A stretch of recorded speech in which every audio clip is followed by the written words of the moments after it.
Oke, assalamualaikum warahmatullahi wabarakatuh. Kita lanjutkan untuk contoh yang kedua. Langsung saja di sini untuk contoh yang kedua. 2x kuadrat min 6x sama dengan 0. Masih sama kayak tadi, bentuknya hanya berupa ax kuadrat dan bx-nya saja. Jadi tidak ada unsur konstantanya. Maka caranya sama kayak tadi. Berarti kita tulis dulu soalnya di sini. Kemudian langkah pertama setelah kamu tulis seperti ini, cara menjawabnya adalah kamu cari dulu FPB dari si 2 dan si 6. FPB itu apa? Angka yang bisa dibagi dengan 2, bisa juga dibagi dengan si 6 nantinya. Nah, kira-kira angka yang bisa dibagi 2 sama si 6 berapa ya? 2 kan ya? Nah, kalau udah dapat kamu FPB-nya 2, lah terus kamu kasih X di luarnya. Karena memang tadi bisa jelaskan untuk bentuknya diubah menjadi X buka kurung. Nah, jadi memang di luar kurung itu ada X-nya kan? Nah, berarti kita tulis di sini jadinya tadi FPB yang kita dapatkan 2. Nah, kasih X. Nah, jadi tulisnya 2. Setelah itu kita kasih kurung. Nah, kurungnya di ini diisi oleh angka yang nantinya apabila si 2X ini yang di luar kita kali ke dalam, maka hasilnya akan balik lagi ke soalnya. Ya. Berarti di sini kita lihat 2X, kira-kira di dalam kurung ini kita tulis siapa ya? Supaya hasilnya menjadi 2x kuadrat. Nah, berarti x ya. Nah, iya kan 2x kali x. Nah, berarti ntar kan jadinya 2x kuadrat. X-nya jadi kuadrat kan? Jadi pangkat 2. Nah, terus kemudian lihat tandanya diapain? Kurang kan ya? Berarti di sini dikurang. Nah, supaya hasilnya 6x sekarang. Berarti 2x ini dikali berapa ya di sini supaya hasilnya menjadi 6x. Ingat X-nya cuma ada satu nih.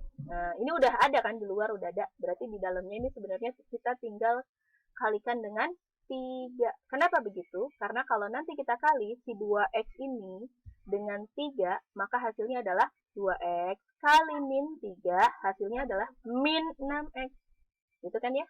Nah, kenapa di sini 3-nya nggak dikasih X? Nah, nanti kalau 3-nya ini dikasih X, nanti jadinya 3X dikali 2X, ya 6x kuadrat dong.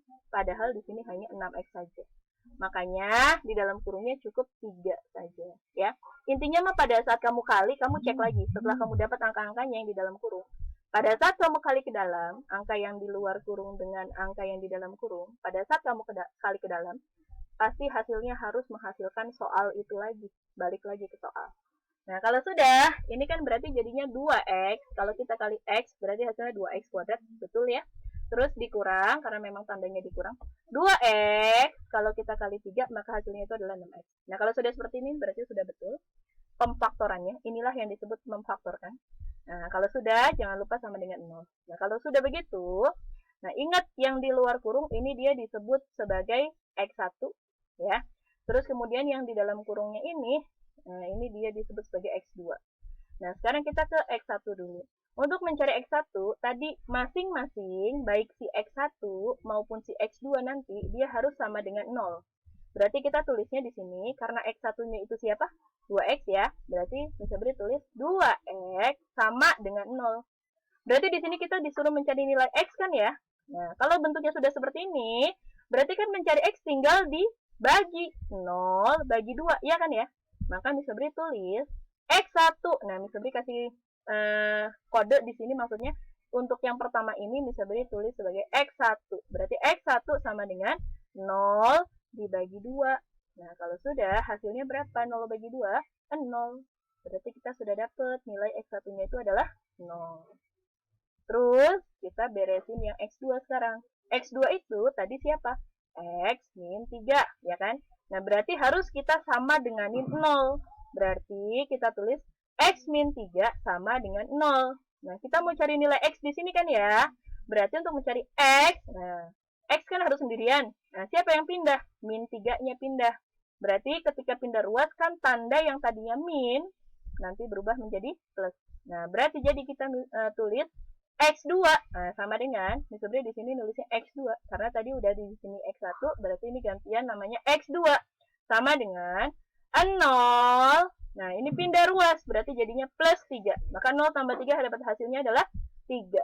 Oke. Berarti kita sudah dapat nilai X1 maupun si X2. Maka kesimpulannya, Jadi, X1 itu sama dengan 0, dan X2 itu sama dengan 3.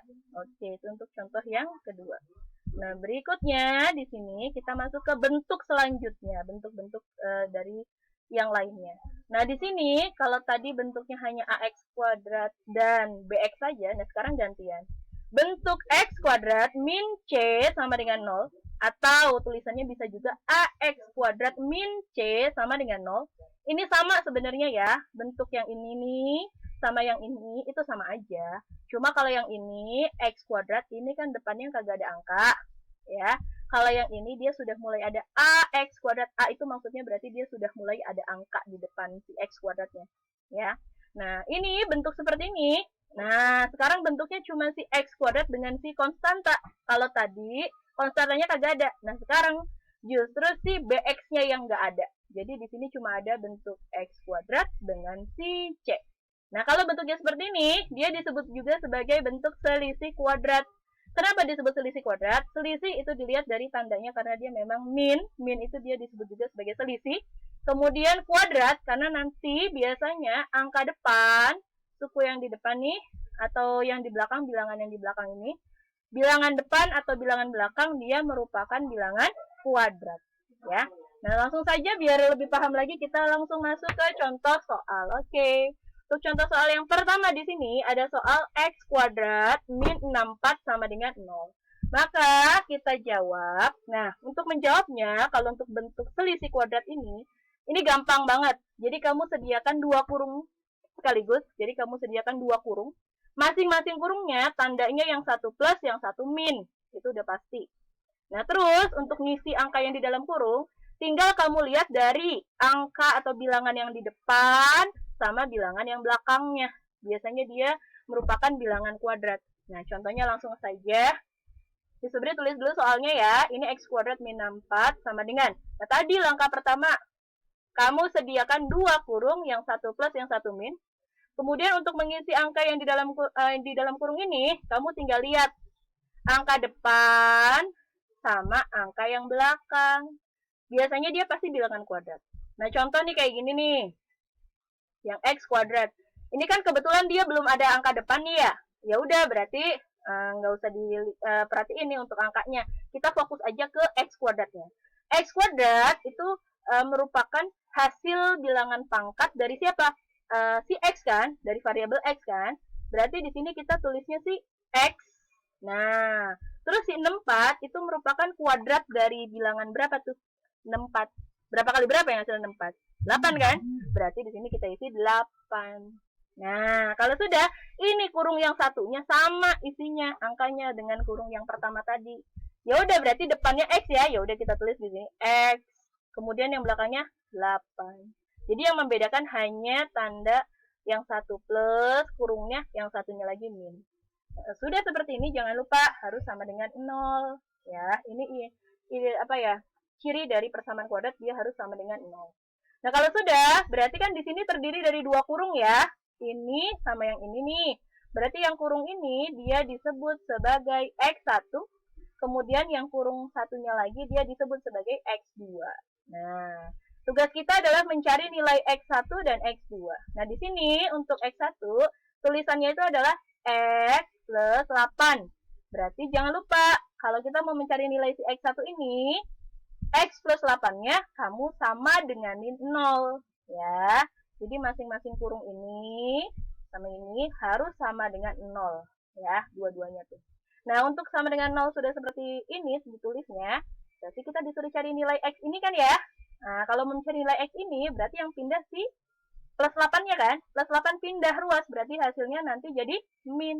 Nah, ya udah berarti kita tulis dulu X1 kan gitu kan ya. Nah, ini sebenarnya mau kasih tahu cara cepatnya gini aja. Kalau tadi kan sebelumnya untuk mencari nilai X, kan dihitung, maksudnya dihitung ya. Berarti ini kan si 8-nya pindah ruas, nanti berubah jadi min. Maka nanti tulisannya jadi 0, min 8, gitu kan ya. Barulah kamu dapat hasilnya adalah 0 dikurang 8, ya min 8. Nah, untuk cara cepatnya gini aja. Nah, ketika kamu sudah mau menentukan nilai dari X1-nya, kamu lihat angka di dalam kurungnya. Angka di dalam kurungnya. Dalam kurungnya itu tandanya tuh apa? Kalau plus, pasti nanti hasil X1-nya dia min. Kalau di sini min, dalam kurungnya min, pasti nanti dia akarnya atau X1-nya dia bertanda plus. Jadi seperti itu. Ya. Nah, contohnya kayak ini nih, kita mencari X1. Di dalam kurung tandanya plus. Berarti nanti hasil X1-nya itu pasti tandanya min. Min berapa? Lihat angka berapa ini? 8. Ya udah min 8 gitu. Ya, contoh lagi nih, kita mencari X2. X2 tulisannya tadi siapa? X min 8 kan? Nah, jangan lupa X min 8-nya itu juga harus disama denganin 0. Kalau sudah, nih, lihat dalam kurungnya. Dalam kurungnya tandanya apa? Min. Berarti nanti X ini, nilainya si X dia nih, X2 kita nyebutnya ya. X2 sama dengan, udah pasti karena di dalam kurungnya tadi min tandanya, ya pasti ntar hasil akarnya atau X2-nya pasti plus tandanya. Jadi kebalikan gitu. Jadi X2 hasilnya sama dengan plus 8.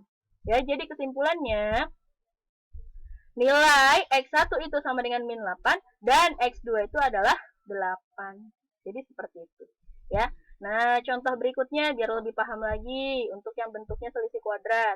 Nah, misal di sini ada contoh soal 4x kuadrat min 36 sama dengan 0. Nah, langsung saja ya, Miss Febri tulis dulu soalnya. Di sini sudah. Tadi caranya adalah sediakan 2 kurung, 1 plus 1 min, gitu kan ya? Nah, sekarang Miss Febri sediain 2 kurung nih, 1 plus 1 min. Itu caranya begitu. Terus kamu lihat angka depan sama angka belakang. Nah, angka depan di sini. Nah, lihat di sini udah ada angka 4 ya, depannya si X kuadrat. Nah, ini berarti maksudnya si depannya X kuadrat udah ada angka, yaitu si 4. Nah, kebetulan si 4X kuadrat, ini 4 itu kan merupakan bilangan kuadrat. Bilangan kuadrat dari berapa? Dari 2.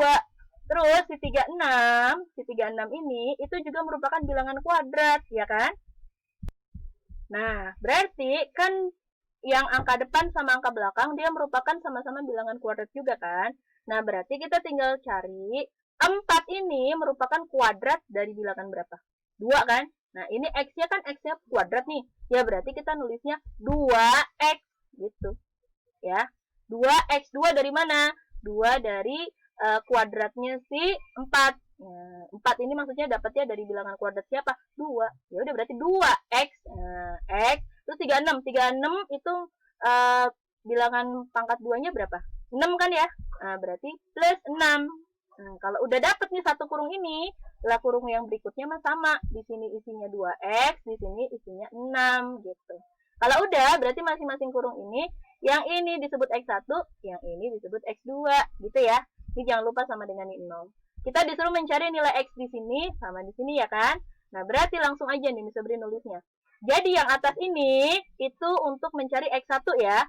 Berarti kita tulis 2X plus 6 itu sama dengan 0. Kita cari X1-nya di sini. Tadi kalau di dalam kurung itu plus, pasti nanti hasil akarnya atau X1-nya itu adalah min ya. Nah, ini kan kebetulan depannya si X ada angkanya nih. Nah, ntar tinggal kamu bagi aja. 6 bagi 2 gitu. Jadi kita nulisnya X1 sama dengan min. Udah pasti tandanya min. 6 bagi 2. Nah, dapatlah nanti dia min 3. Oke. Nah, kalau sudah dapat X1 min 3, gantian. Kita cari yang ini nih untuk mencari X2. Kita tulis dulu 2X min 6 sama dengan 0. Nah, dalam kurungnya apaan nih? Tandanya min kan? Berarti nanti X2-nya pasti hasilnya plus. Nah, plus. Karena ini si X depannya udah ada angka 2 ini dibagi dulu. 6 bagi 2. Nah, maka hasilnya adalah 3. Jadi, X1 dan X2-nya udah ketemu. Kesimpulannya jadi, untuk nilai X1-nya itu sama dengan min 3, dan X2-nya itu sama dengan 3. Oke, sampai di sini. Mudah-mudahan paham ya. Sekian dari Miss Febri. Kurang lebihnya Miss Febri mohon maaf. Apabila masih ada yang bingung, bisa langsung tanyakan ya. Wassalamualaikum warahmatullahi wabarakatuh.